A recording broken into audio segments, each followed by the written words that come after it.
Hey guys, if you're new here, my name is Annabelle, and in this video I'm going to reveal all the techniques I use to teach myself how to draw digitally without attending art school. Creativity is inherent to the human experience, and I believe that whether you're learning how to draw for business or for pleasure, expressing yourself can really enhance your life. So I'm going to offer you specific tips based on things I wish I knew when I first started and what I would do if I was learning how to draw all over again. The first step is to make sure that you have the right materials for you, which will be based on factors such as cost and usability. The good thing about digital art in particular is that a drawing tablet, a drawing software, and a desire to create are the only things you need to begin. For the record, it's definitely possible to get started without having the best equipment. For instance, I did it by using Procreate on the cheapest iPad model I could find at the time, which was an iPad Air 3. This model isn't something that you would find any professionals using, but it did the job just fine. Once you have the materials in order, you should really study the basics of your software, familiarizing yourself with all of its tools and interface. Although it can be a little boring and tedious, learning the fundamentals will help you get over that very first hurdle and make your entry into the real art making much smoother. Luckily, there are plenty of great beginner YouTube videos out there for this. A simple search will bring you tons of results. Number 2. Using Pinterest or just by making your own photo collage, gather together drawings with a variety of different art styles that interest and intrigue you, and construct a big vision board with all of the artwork that you aspire to be able to make. You can then make this your home screen, whether that's on your phone or your laptop, to motivate and help hold yourself accountable. At this point, it can also be a good idea to reflect on what exactly was it that drew you to these images in the first place. For example, was it the line art style or maybe the color scheme? Making a mental note of the features that stand out to you and things that you might want to include in your own artwork one day can really help prepare you for the journey ahead. I'd recommend updating your vision mood board as time goes on and your goals within art start to change, just so that you always have a reminder of what it is that you're working towards. Although it's not actually required to learn how to draw, this got me really hyped up and set on the right path. Number 3.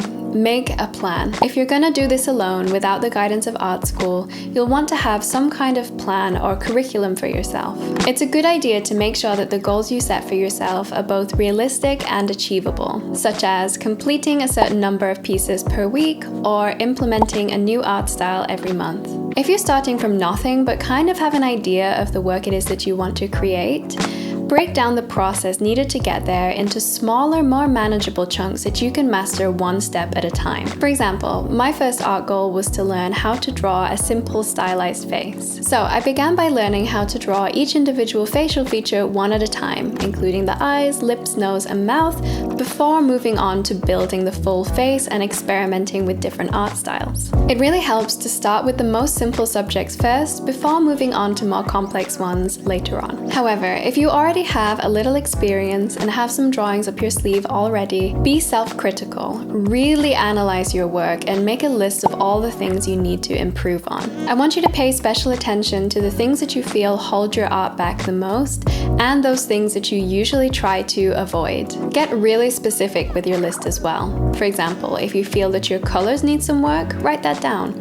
If you feel like there's something a little bit off with that other eye, write that down. Use your notes as keywords to search for classes, YouTube tutorials, and books on these topics, and set this as your curriculum to start with. Over time, your goals will change as your skills grow and you experiment with your artistic voice, but you can just adjust your plan to accommodate for that.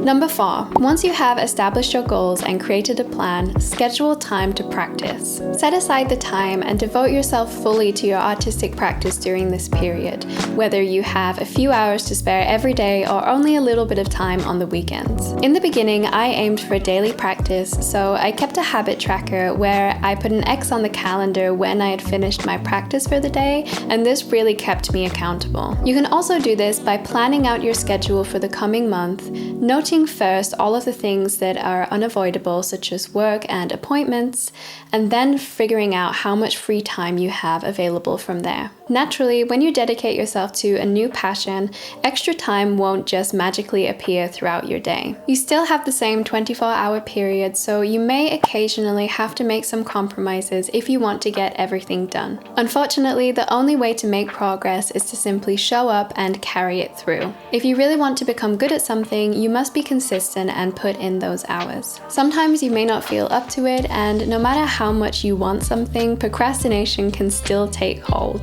There have been many times when I have fallen into the trap of thinking more about drawing than actually drawing, so don't be like me and overthink things too much or create an overly complicated ritual around drawing. Instead, just make sure you take action with whatever time you have available, whether that's 3 hours or 10 minutes. Honestly, just getting started is the most important thing. Number 5, study the work of other artists and really give yourself the freedom to be experimental. You can study an artist's work either by just analyzing and trying to break down their drawings, or by completing master studies. Master studies are when you use your observational skills to recreate exactly what you see. Since you may have little to no insight into their creative process, you have to be pretty experimental to find your own path to the outcome that you want, which can be a really valuable learning experience. In my own practice, I generally did this by really studying the artwork up close, observing the way they use shape, form, colors, and textures, and attempting to replicate this in a way that felt most intuitive to me. While it's a great way to practice your observational skills and accuracy, I wouldn't recommend sharing these studies online because it's not your original work.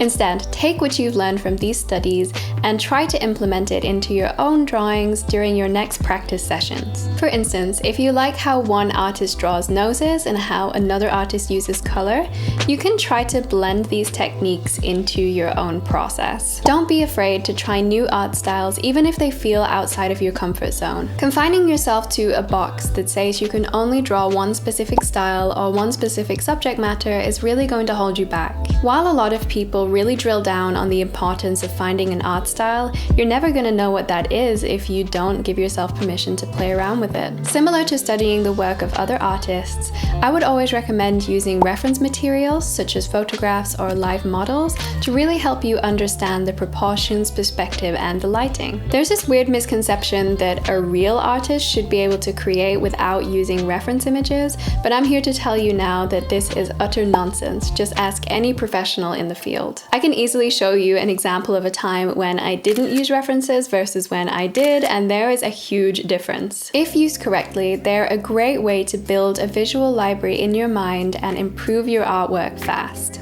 Number 6, participate in online drawing challenges and share your work online. For me personally, participating in Draw This in Your Style challenges was key to helping me observe character design from professional artists and practice my artwork in a safe environment where I could also share my work online and be an active part of the online art community. This was important because for the first time I could compare my work to others at a similar level and determine what I needed to keep working on. I would also monitor the metrics of each post to see what people found the most engaging and try to implement more of that into my work. The beauty of Draw This in Your Style challenges is that there is one available for pretty much any creative style and medium that you can think of. So I definitely recommend giving them a try if you're new to any artistic field and want an opportunity to practice and network. Joining a community of like-minded artists can also provide you with support, inspiration, and an opportunity to learn from others. If you're comfortable enough, you can also seek feedback from your art peers, asking for constructive criticism to figure out what it is you need to work on. Number 7, take advantage of whatever learning resources you can, whether that's online classes, YouTube videos, in-person workshops, books, just whatever's within your means. There's an abundance of information readily available on YouTube for free, which is always a great place to start. Personally, I figured out quite early on that I'm not the type of person who can learn a lot from YouTube. I like structure in my learning, and I found that it was often quite time-consuming and sometimes impossible to find videos related to the exact style of artwork that I wanted to learn. If you're like me in that respect, instead, I would recommend checking out online course platforms such as Domestika, Skillshare, Class 101, and New Masters Academy. From my experience, learning directly from an artist that you admire can be a really great investment if you can find any learning materials from them. For example, many artists have Patreon pages where they offer in-depth tutorials about their creative process in exchange for a small monthly fee. Patreon has surprisingly turned out to be one of my all-time favorite learning resources at a pretty reasonable price. So if I like somebody's artwork and I want to know more about their process, I always check to see if they have a Patreon page. A couple of art books that I think also deserve an honorable mention are Color and Light, A Guide for the Realist Painter by James Gurney, and The Style of Loish, Finding Your Artistic Voice. As you can see, there are a lot of great options out there, but it's good to do some research to find out the best learning resources for you and your strengths. Number 8. Keep track of your development by reviewing your old artwork once per month throughout the course of your journey. Writing down exactly what you think you can improve on and either using these points to add to your curriculum or just keep them in mind when you go into your next practice session. Self-reflection is a skill in itself, but if you can get into the habit of regularly critiquing your work, it can really help you become the best version of yourself. If you want, you can even try redrawing some of your old artwork with all of the new improvements. It's become a little bit of a tradition for me to redraw one of my first pieces once a year, and it's a really fun way to track your development as an artist as time goes on. Number 9. Don't be afraid to make mistakes. It's a good idea to recognize that you'll probably have to make a bunch of subpar drawings before you ever make anything worthwhile. One of the biggest obstacles that you may face in your art journey is perfectionism, wanting each drawing you make to be 10 times better than the last one. This is a pitfall that really slowed me down at certain points in my art journey, and I sincerely wish I hadn't let it. If I could start all over again, I would actually focus more on output rather than just quality, trying to make as much as possible without getting bogged down in all the little perfections. You're definitely bound to learn a whole lot more this way than if you were to spend weeks on just one piece trying to perfect all the small details that unfortunately most people would probably not notice anyway. I've heard the quote that a project is never truly finished, only abandoned, and I think it's good to remember that there's no such thing as the perfect drawing.